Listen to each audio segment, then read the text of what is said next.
अरे तुम्हारा नाम तो पूछा ही नहीं। दिति। अदिति? नहीं, सिर्फ दिति। ओके दीदी, मिलते हैं। जरूर। अदिति ने शिखा को अपना नाम तो गलत बता दिया था, पर उसका चेहरा शिखा को बार बार ये याद दिला रहा था कि उसका कोई तो रिश्ता है इस परिवार से। अपनी इस कंफ्यूजन को दूर करने के लिए शिखा ने घर की सभी पुरानी फोटो एल्बम्स देखना शुरू किया।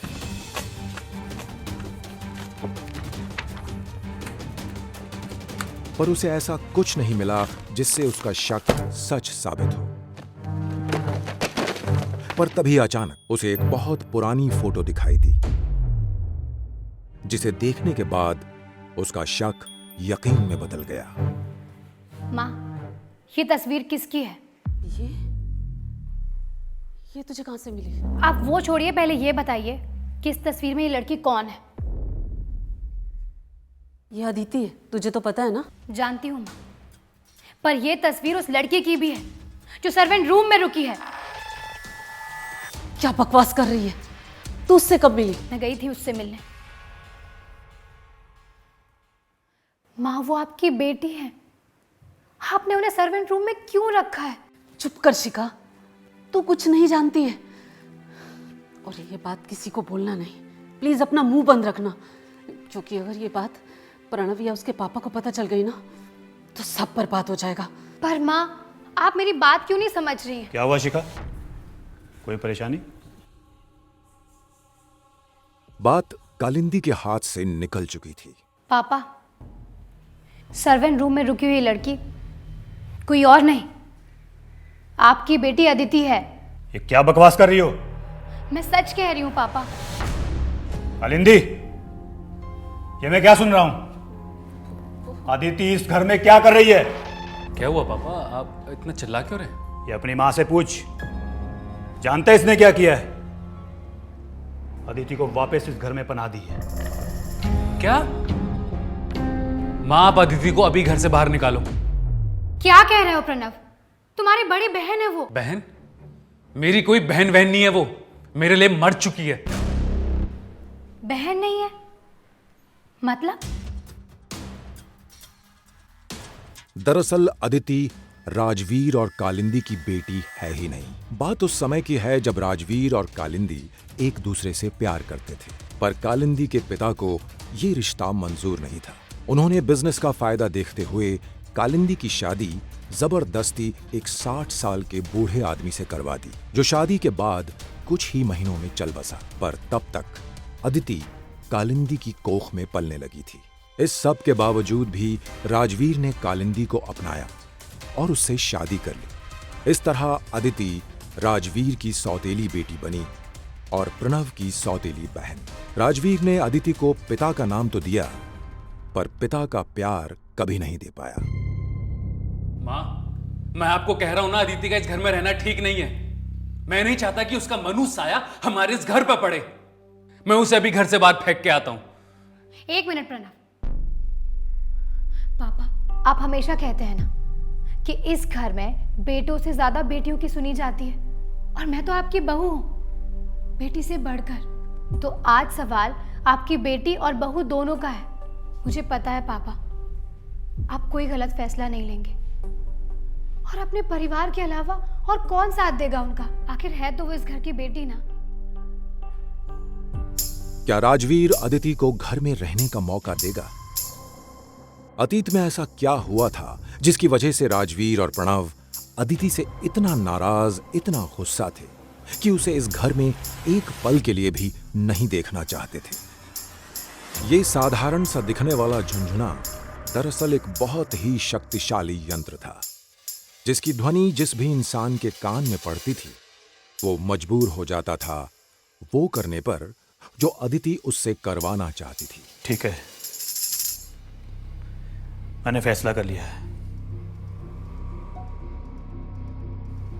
अदिति आज से इसी घर में रहेगी। थैंक यू पापा, thank you so much, thank you.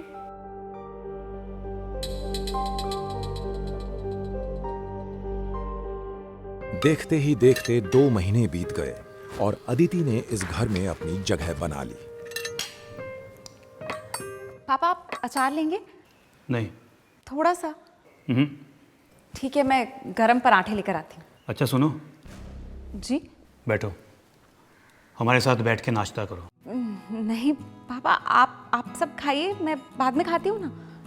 Shambhu, एक प्लेट लाना। देखो, शायद तुम्हें याद नहीं कि अभी भी इस घर में मेरी चलती है। ठीक है, चलो बैठो, आज से तुम इस परिवार का हिस्सा हो। बैठो। अदिति के घर में वापस आने से लेकर अब तक सब कुछ वैसा ही हो रहा था जैसा अदिति चाहती थी। सब कुछ एकदम सटीक। अब राजवीर को भी अदिति में एक बेटी दिखाई देने लगी, लेकिन पूरे परिवार में बस एक प्रणव ही ऐसा था जिसे अदिति की मौजूदगी अभी भी खटक रही थी। क्या चल रहा है ये सब? किसने बैठने दिया इसको यहाँ पे? उठ, उठ।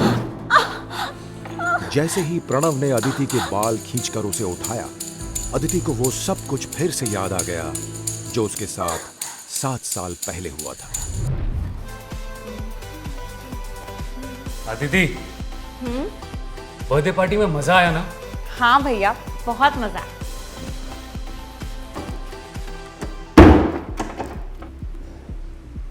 क्या हुआ भैया, आप दरवाजा क्यों बंद कर रहे हैं?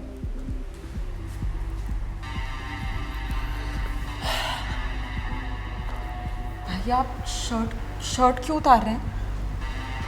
अदिति, तुझे पता है तू ना बहुत सुंदर हो गई है। बाहर निकलो मेरे कमरे से। तेरा कमरा?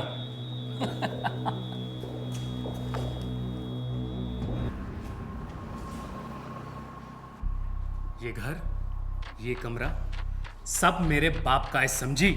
तेरे बाप का नहीं।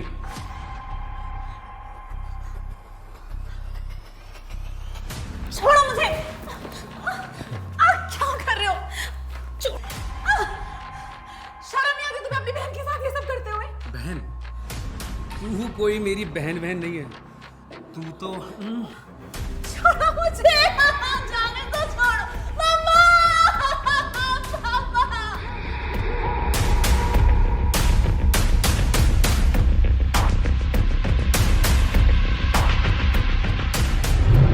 प्रणव, तुम्हारी हिम्मत कैसे हुई उसे हाथ लगाने की? छोड़ो उसे। ये इस घर की बेटी है और आज से ये हमारे साथ यहीं बैठ के खाना खाएगी। अगर तुम्हें इससे कोई प्रॉब्लम है तो यहां से जा सकते हो। राजवीर को इस तरह से सबके सामने प्रणव की बेइज्जती करते देख अदिति जान गई थी कि जीत का आगाज हो चुका है। पर क्या अंजाम तक पहुंचना अदिति के लिए आसान होगा? क्या अदिति अपने साथ हुए अत्याचार का बदला पूरा कर पाएगी? इन सारे सवालों का जवाब लेकर हम हाजिर होंगे इस कहानी की अगली और आखिरी कड़ी में। आपको हमारा ये एपिसोड अगर पसंद आया है तो इसे लाइक करें, शेयर करें और हमारे चैनल को सब्सक्राइब करें।